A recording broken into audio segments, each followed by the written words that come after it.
안녕하세요. 오늘 뉴스레터의 주요 내용은 다음과 같습니다. 1. 한국 기술로 인해 도요타는 선택의 여지가 없다. 2. 일본 자동차의 종말이 다가온다. 자세한 내용은 다음과 같습니다. 혼다에 이어 도요타까지 한국에게 손을 벌리자 일본이 뒤집어지고 있어 화제입니다. 현재 도요타는 LG에너지솔루션 배터리를 받기 위해 협상을 진행 중에 있으며 이르면 연내 배터리 공급을 위한 MOU를 맺을 것이란 보도가 쏟아지고 있습니다. 파나소닉과 함께 한국을 잡으려던 계획이 수포로 돌아간 상황인데 한국에 의존할 수밖에 없는 충격적인 이유가 드러나 외신까지 크게 경악하고 있습니다.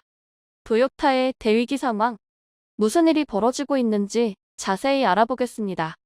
도요타는 1997년 하이브리드 차를 만들면서 배터리 제조 능력을 자체 구축해온 바 있습니다. 파나소닉과 합작 사페브를 설립해 기술을 내재화했던 것입니다.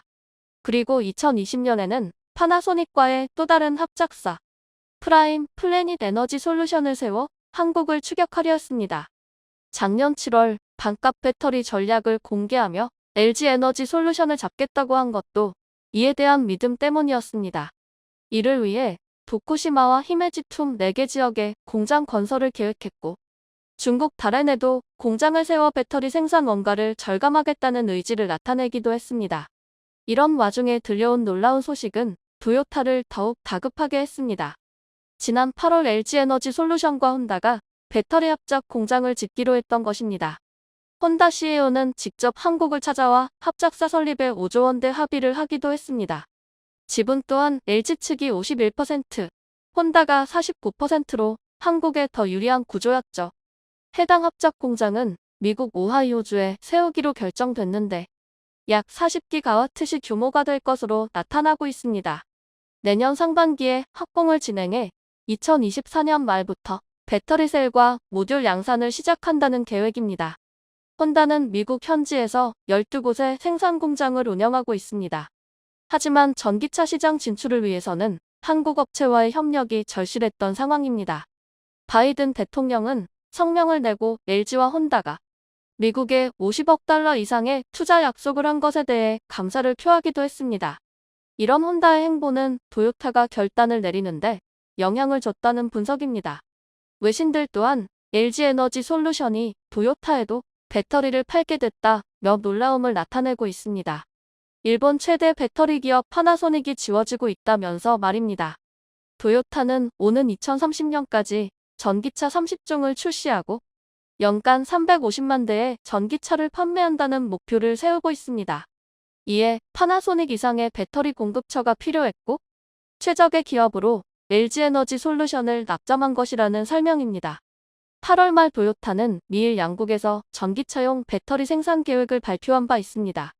4천억에는 일본 국내 배터리 공장에 투입되고 3,300억에는 미국 공장 건설에 쓰겠다는 것이었죠. 생산 합계치는 최대 40기가와트시 규모를 추진했던 상황입니다. 이는 혼다와 LG 측의 합작사 설립 발표 후 이틀 만에 나온 내용입니다. 그런데 타 완성차 업체들이 한국 배터리사들과 합작 공장을 세우는 것과는 달리 도요타는 배터리를 자체 생산하겠다는 계획을 밝혀왔습니다. 배터리 내재화를 통해 차별화된 전기차 경쟁력을 확보하겠다는 전략이었죠. 2030년까지 배터리 생산 설비에만 2조엔을 투자해 280기가와트시 규모의 생산 능력을 확보하겠다는 계획을 세우기도 했습니다. 일본 정부 또한 도요타만은 내줄 수 없다며 10조 원에 이르는 보조금 정책을 발표했습니다.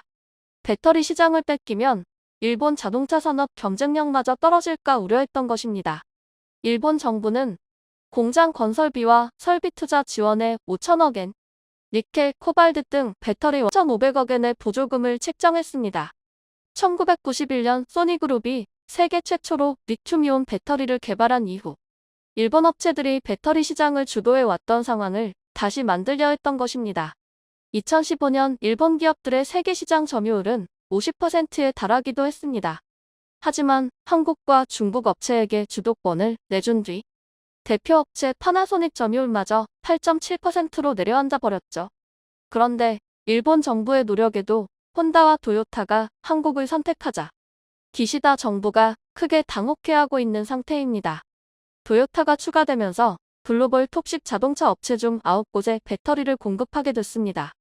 자국 부품사를 선호하는 일본 업체들이 LG에너지솔루션과 연이어 손을 잡는 것은 미국 내 생산 능력과 앞선 기술력 때문으로 풀이되고 있습니다. LG에너지솔루션은 세계 최초로 하이니켈 배터리를 양산했고 충전 속도가 대폭 개선된 실리콘 음극재 배터리까지 개발해내고 있습니다. 또 파우치형, 원통형 등 다양한 제품군을 보유하고 있죠. 그 결과 중국 시장을 제외한 글로벌 배터리 시장에선 점유율 36%로 1위를 차지하고 있는 상황입니다. 미국 전기차 시장은 전 세계에서 가장 빠르게 성장하고 있습니다. 2021년 64GWh-시에서 2025년 450GWh-시로 가파른 증가가 기대되는 상황입니다. LG에너지솔루션은 북미 생산 능력 확대를 위해 20조 원 이상을 투자한다는 계획입니다. 2025년 이후 해당 지역에서 255GWh 이상의 생산 능력을 갖추려 하는 것입니다.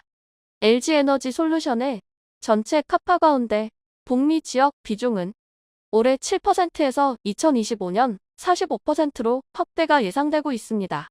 고성능 순수전기차 300만 대 이상을 생산할 수 있는 양입니다. 하지만 일본 파나소닉의 미국 공장은 테슬라 기가팩토리 공장 내 한 곳뿐입니다. 파나소닉은 미국에 40억 달러 투자 계획을 밝히기도 했는데 7월 캔자스주에 투자하겠다는 계획을 급하게 오클라호마 부근으로 변경하는 등 공장 설립에 가피를 잡지 못하는 것으로 나타났습니다. 새 공장에서 근무할 약 4,000명의 직원을 뽑고 있지만 파나소닉으로 가겠다는 이들도 거의 없는 상황입니다. 전 세계 완성차 업체들은 배터리사와 합작법인을 설립하는 방식을 선호하고 있습니다. 배터리 내재화를 실현하기에는 천문학적인 비용과 시간이 들기 때문입니다.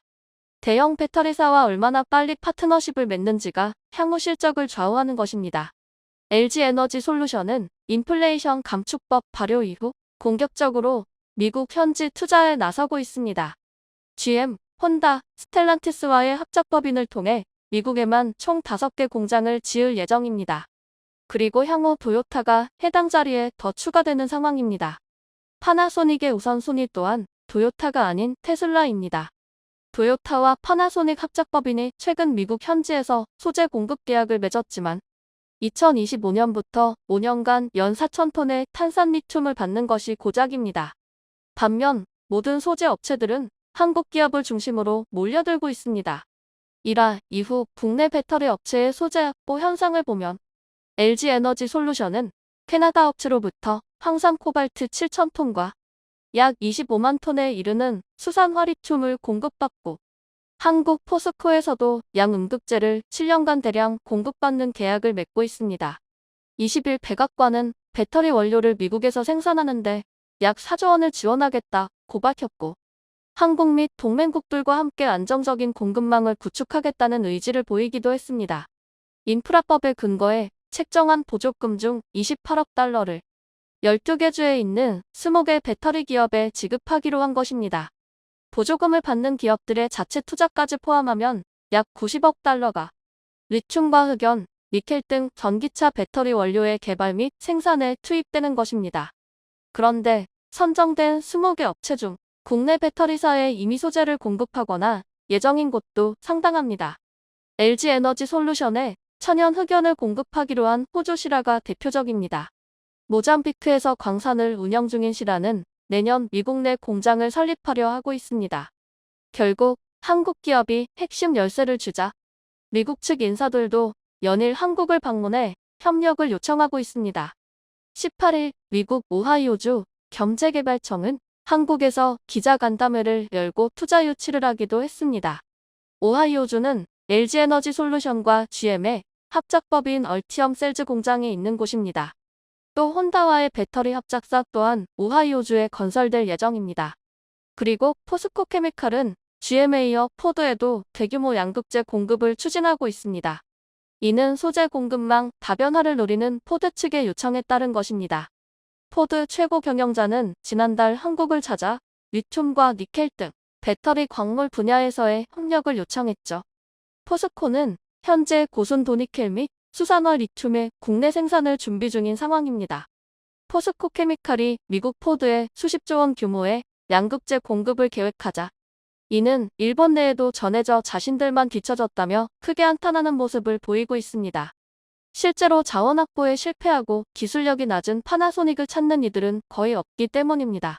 이런 상황에 일본은 전고체 배터리로 상황을 역전시키려 하기도 했습니다.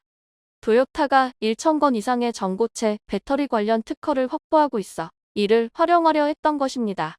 이는 전 세계 전고체 배터리 특허의 40% 규모입니다. 도요타는 작년 9월 세계 최초로 전고체 배터리차를 공개하기도 했습니다. 하지만 극본이 없고 IG 에너지 솔루션이 해당 기술력마저 능가해버렸죠. 상온에서 출방전 수명이 500회 이상인 전고체 배터리를 개발한 것입니다. 500번 이상의 충방전 이후에도 80% 이상 잔존 용량을 유지하고 리튬이온 배터리에 비해 에너지 밀도가 약 40% 높아 기술적 진일보를 이뤄냈다는 평가를 듣기도 했습니다. 해당 연구는 최고권유 과학저널 사이언스지에 실리기도 했습니다. 게다가 포스코 그룹이 전고체 소재 사업에도 박차를 가하고 있어 향후 미래 배터리 시장에서도 한국이 주도권을 쥘 가능성이 높아지고 있습니다.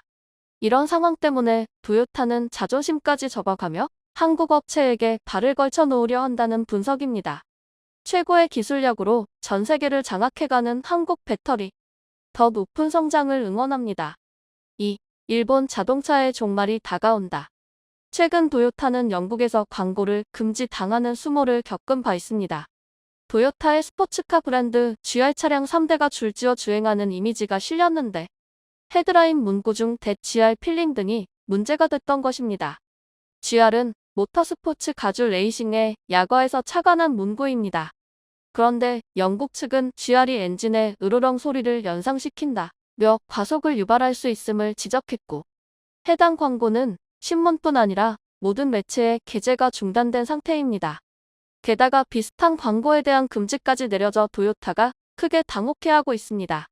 이는 도요타가 내세우는 엔진 기술의 상징성을 완전히 뭉개버렸다는 설명입니다. 분석가들은 도요타의 갑질 행동에 영국이 강력 반응한 것이란 의견을 내놓고 있습니다. 영국 정부의 넷 제로 정책에 도요타가 반기를 들었기 때문입니다. 영국 정부는 2030년부터 휘발유와 디젤 차량 판매를 금지하고 2035년부터는 하이브리드 차 판매를 금지한다는 발표를 한 바 있습니다. 이를 지키지 않을 경우 막대한 벌금 부과를 예고한 것입니다. 이에 도요타는 강력 반발했고 영국 내 제조를 중단하겠다는 위협을 했습니다. 도요타는 과거 27억 5천만 파운드를 들여 영국에서 네 번째로 큰 자동차 공장을 지었고 현지에서 3,000명의 직원을 고용하고 있는 상태였습니다. 그런데 일순간에 3,000명을 해고하겠다며 영국을 압박한 것입니다. 도요타는 영국에서 연간 13만 대의 차량을 생산해 주변국 등으로 수출해왔습니다. 영국으로서도 도요타의 압박은 무시할 수 없는 내용이었죠. 하지만 영국 정부는 도요타 광고까지 급지하며 강력 대응을 예고한 상태입니다. 이런 상황에 이미지가 크게 높아지고 있는 기업은 바로 현대차 그룹입니다. 일찌감치 전기차를 내놓으며 영국 내 정책을 따라가는 모습을 보였기 때문입니다. 최근에는 영국 시장 진출 이후 처음으로 두 자릿수 점유율을 기록하기도 했습니다. 1982년 영국에 포니를 첫 수출한 이후 40년 만에 두 자릿수 점유율이 된 것입니다. 8월까지의 점유율은 12.5%로 지난해 대비 3.4% 더 높아진 것으로 나타났습니다. 고급 브랜드인 제네시스 판매량 또한 7배나 늘어난 상태입니다. 반면 도요타는 7%, 혼다 1.6% 등 일본차 점유율은 쑥대밭이 되고 있습니다. 파이낸셜 타입스 등 영국 언론들은 현대차를 부각시키는 기사를 쏟아내고 있습니다. 테슬라와 현대차 그룹의 관계를 과거 애플과 삼성전자에 비유하면서 말입니다. 2010년 세계 스마트폰 시장에서 삼성전자 점유율은 6% 미만이었고 애플이 20% 이상 앞서고 있었지만 삼성이 갤럭시 출시 2년 만에 애플을 추월했던 부분을 예로 든 것입니다. 외신은 현대차가 향후 테슬라를 제치고 전기차 부분 1위에 오를 가능성도 언급하고 있습니다. 현대차는 미국 전기차 시장에서 테슬라에 이어 2위를 한 바 있습니다.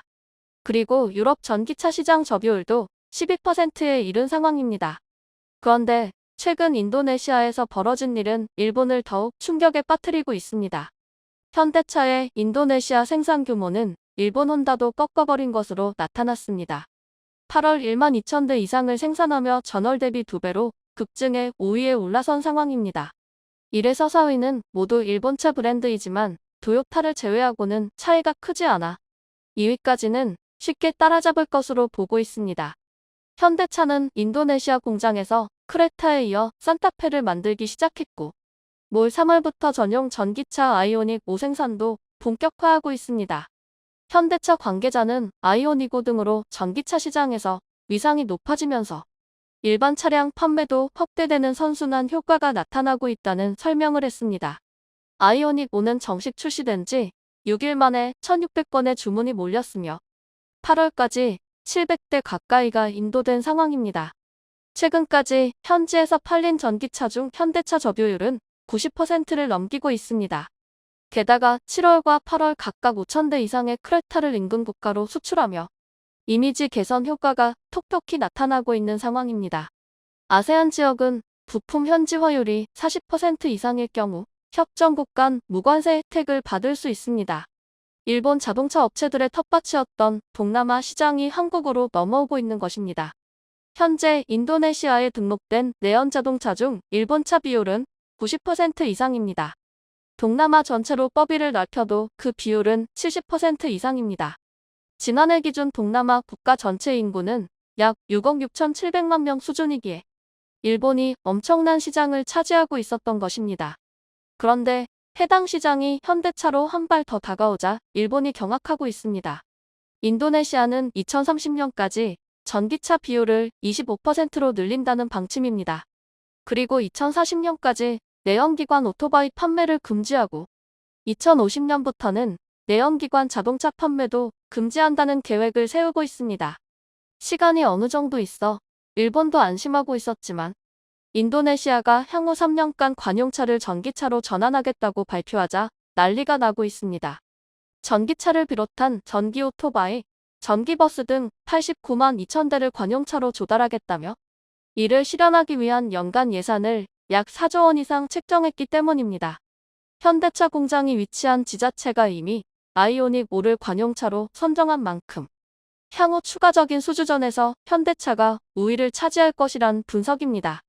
해당 소식은 일본에도 전해져 큰 충격을 주고 있습니다. 그동안 일본차를 주로 활용해 왔는데 이제는 현대차로 넘어가게 생겼다며 아우성을 치고 있는 상황입니다.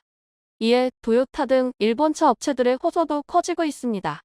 도요타는 인도네시아 정부가 전기차 투자에 대한 우리의 진지함을 알아주길 바란다는 성명과 함께 2027년까지 18억 달러 2조 5천억 원 규모의 투자를 진행하겠다는 발표를 했습니다.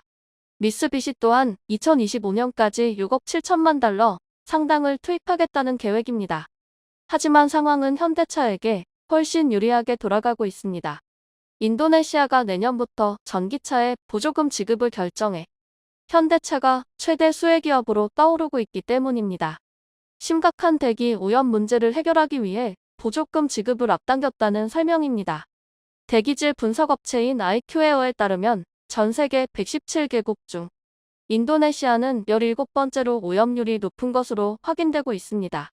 수도 자카르타의 경우 초미세먼지 농도는 WHO 권고 기준보다 8배나 높은 상태입니다. 이런 상황에 적극적으로 보조금을 쏟아부어 게임 체인저 역할을 기대하고 있는 것입니다.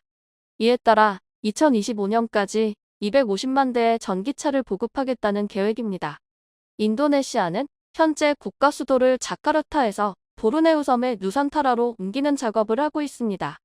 녹색 도시를 모티브로 오는 2024년 대통령궁 이전 계획을 세우고 있는 상태입니다. 즉 현대 전기차는 누산타라를 기반으로 동반 성장이 기대되고 있습니다. 인도네시아 인구는 2억 7천만 명으로 세계 4위 인구 대국입니다. 풍부한 노동력뿐 아니라 소비시장이 형성될 가능성도 높습니다. 이런 상황 때문인지 인도네시아는 한국에 환심을 사려 사활을 걸고 있는 상태입니다. 최근 자카르타에서 열린 개천절 행사에 현직 장관이 5명이나 참석하기도 했습니다. 통상 각국 대사관에서 진행하는 국경일 행사에는 장관 1명 정도가 참석하는데 한국의 중요성을 인지한 인도네시아가 5명의 장관을 파견했다는 설명입니다. 정의선 회장은 2018년 이후 조코 미 대통령과 총 6차례 만남을 가진 바 있습니다. 7월 조코이 대통령의 방한 때도 따로 만남을 가졌을 정도입니다. 이런 관계를 바탕으로 향후 더욱 가파른 성장이 예상되고 있습니다. 그런데 현대차는 일본 내에서도 놀라운 반전을 일으킨 상황입니다. 9월 한 달 동안 일본 시장에서 150대에 가까운 전기차를 판매했던 것입니다. 세 자릿수 판매량을 기록한 것은 일본 재진출 12년 만의 일입니다.